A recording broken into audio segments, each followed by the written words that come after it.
President Trump sowed confusion on the Russia investigation. He asked why the media are not covering, quote, money from Russia to Clinton for the sale of uranium. Well, here's why. No credible source alleges that Hillary Clinton was paid by Russia for American uranium. Congressional Republicans say there is evidence that something was amiss when the U.S. gave up a significant block of its uranium mining capability to a Russian-controlled company with ties to Hillary Clinton and the Clinton Foundation. You said there's about $145 million in kickbacks to the Clinton Foundation total? Yeah, that's right. $145 million that we know about comes from a variety of sources, but it's basically 9 shareholders in this Uranium One company. It started when the Clintons helped this Canadian billionaire acquire uranium assets in Kazakhstan. Bill Clinton went over there. He sweet-talked the dictator Nazarbayev. What was Hillary Clinton's role? Well, we actually have testimony in the form of a deposition from the guy running the Kazakh uranium program at the time, Mukhtar Zakashev, and he says that the Kazakh prime minister went to the U.S. Senate, wanted to meet with Hillary Clinton, and she refused to meet with him until the uranium concession was granted.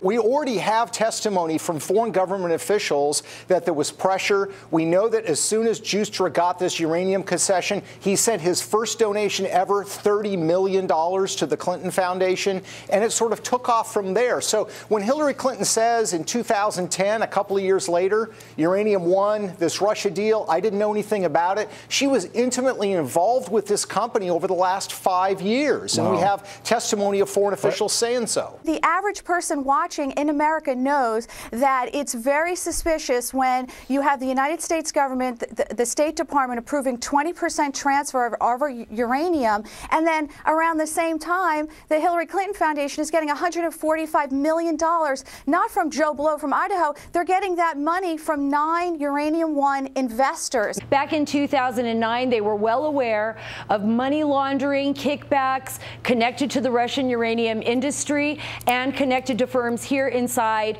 inside the United States. So one of the things that they're going to be looking for is those connections and where did that money go and who they were bribing. And how real a national security threat was this? I mean, was this just kind of covered up? Because remember, nobody back then actually knew. There was an ongoing investigation, so it was really up to the FBI. We have an FBI informant in this case who infiltrated this Putin network right here in America. And the informant, the confidential informant, spent 4 years undercover. And it was like 4 years before any charges were brought against these players. He has evidence, he has emails, he has personal recordings, he has documents, he has insider knowledge of all this, that America's national security was in fact compromised at the highest level. The 2010 deal is under new scrutiny after an FBI confidential informant came forward, claiming there is evidence Russia sought to curry favor with then Secretary of State Clinton and her husband through the Clinton Foundation. A gag order may soon be lifted. We're in contact with the Justice Department to release him from a non-disclosure agreement. Victoria, let's start with what we were asking for last night is now come out. That, in fact, the NDA, the non-disclosure. Here it is. And we were told he knew in 2009 and 2010, before the Uranium One deal was done, that he had overwhelming evidence, that he had emails, that he had documents, that he has tapes that would show the bribery, the racketeering, the corruption, the money laundering and extortion. Is that what we expect to hear? Yes, he can give context and he can tell about conversations the Russians had about what they were doing with various piles of money. For 4 years, this FBI informant, Victoria's client, worked undercover, and he discovered a network, if you will, evidence that showed not only did they use money laundering, kickbacks, bribery, extortion, but that they also had the evidence that this was a network that was being built and designed by Moscow and Vladimir Putin to corner uranium market in this country. He knew that. He knew that at the time. Is that what you're saying? And to peddle influence with the State Department and the Clintons. The color of money that was raining down during this period was noticeably red. It was coming from Moscow. Victoria, your client is saying, just so we're clear, that the president was made aware in 2009 of all of the bribery, all of the kickbacks, all of the extortion, all of the money laundering, and Vladimir Putin's intention to corner the American uranium market. Am I getting that right? You are. Well, the FBI told him that that was true. Now, were they fibbing? I doubt it. If they were being very specific about, we're giving it to the president in his daily briefing, and that was prior to October 2010 when the CFIUS decision was made. And Mueller and Rosenstein, they knew about it, but they're now investigating Trump-Russia collusion? Isn't there a little conflict there? Yeah, it's really bizarre. I've been working on a project just putting all the different monies that came in from Russia. It's over $40 million over a 2-3 year period going to people around the Clintons. That can't be an accident. Donald Trump Jr. takes one meeting a year and a half ago that resulted in nothing. He came on the front page then of Time magazine with the word traitor. They called him a traitor for nearly a month straight. This is about corruption. It's about collusion and potentially treasonous activity.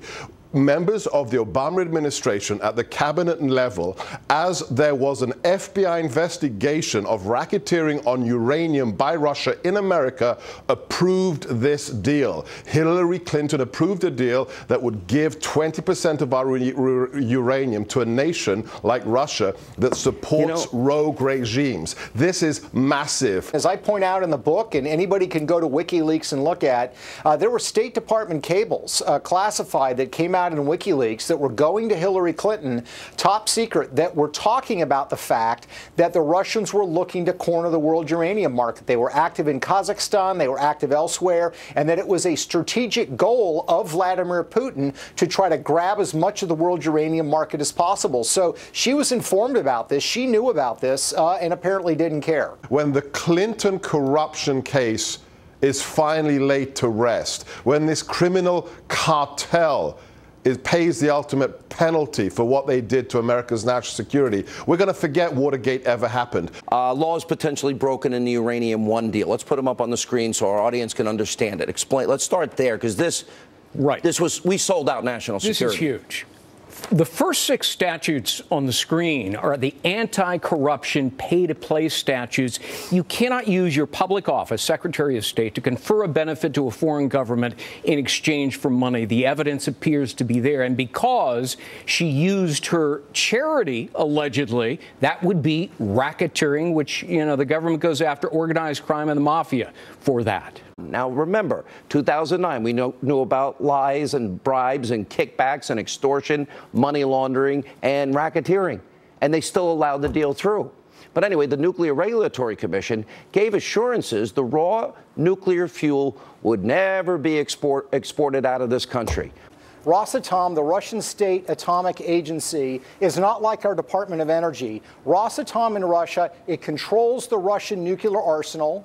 It is involved in nuclear programs in Iran, North Korea, and elsewhere. So it's not a surprise. It's not a surprise that if you give them control of uranium assets, they're not going to worry about export licenses or promises that they made to the Obama administration about what they were going to use with their uranium. It's just laughable. The Nuclear Regulatory Commission confirmed to the New York Times that huge quantities of yellowcake uranium, the composite dust material that's used for nuclear weapons, left the United States to Canada, where it was then shipped overseas. Why in the hell would anybody approve the sale of 20% of America's uranium to Vladimir Putin and the bad actor he is and the hostile regime Russia, government approved by Hillary Clinton, Eric Holder, other high-ranking officials in the Obama administration? Yeah, this yellowcake, was transported overseas, and there's a lot of concern. There's a lot of concern that they weren't able to track it. So what happened if that was sold to an enemy state? What happened if some of that yellowcake disappeared? Iran comes to mind. If this had happened in the 1950s, there would be people up on treason charges right now. The Rosenbergs, okay? This is equivalent to what the Rosenbergs did, and those people got the chair. Think about it. Giving away nuclear capability to our enemies, that's what we're talking about. Now we know why Hillary Clinton deleted all those emails when we learn more and more about this uranium deal. Are people going to jail this time? Is this it? I would suspect so. And people. And the kickbacks to the Clintons and the Clinton Foundation? Somebody's got to go to jail over this, and not just the one who's been convicted and clammed Who are up. the top people that are in jeopardy? Well, I think Hillary Clinton, anybody at the DNC. Eric Holder? James Comey in particular, because, you know, he may have abused his office, and he could have done it for... Mueller? Mueller knew. No, covering it up to cry to Congress. He should recuse himself. He should have recused his duty. He should recuse himself. Same with Rosenstein. Absolutely. And Jeff Sessions needs to get off his duff and appoint a special counsel to investigate. Immediately. Hillary Clinton, yes. Comey, Loretta Lynch. Everybody. Everybody. I wrote my Boston Herald column just a few days ago that I think Bob Mueller needs to recuse himself, because how can we have a special prosecutor aggressively going after the Trump administration and, you know, the Trump campaign associates, while on his watch, while he ran the FBI, he overlooked the pay-to-play between Uranium One and $140 million going to the Clinton Foundation. He also overlooked a Russian bank paying Bill Clinton $500,000 for a one-hour speech, and also Bill Clinton met with Putin personally right before this deal went down. So if none of that, you know, crossed his radar, he let all that go by, and he also let John Podesta's Russian financial entanglements go under his radar. And now we're supposed to believe that he's impartial, going after Donald Trump and his family and his associates so relentlessly. If the FBI has an ongoing criminal probe involving a fact pattern, and they don't share it with the decision makers who are deciding whether or not to sell percentages of uranium leases in this country, then we have a problem. And I want to know what the FBI and the DOJ knew and who they shared it with. Meanwhile, the ranking Democrat on the House Intel Committee, the liberal hack Adam Schiff, wants you to believe that this is all just a partisan distraction driven by the Fox News channel, Breitbart, and the White House. Watch this. Why shouldn't the uranium deal be investigated? Well, it'd be one thing if this was being done in good faith, but of course it's not. This is a partisan effort to distract.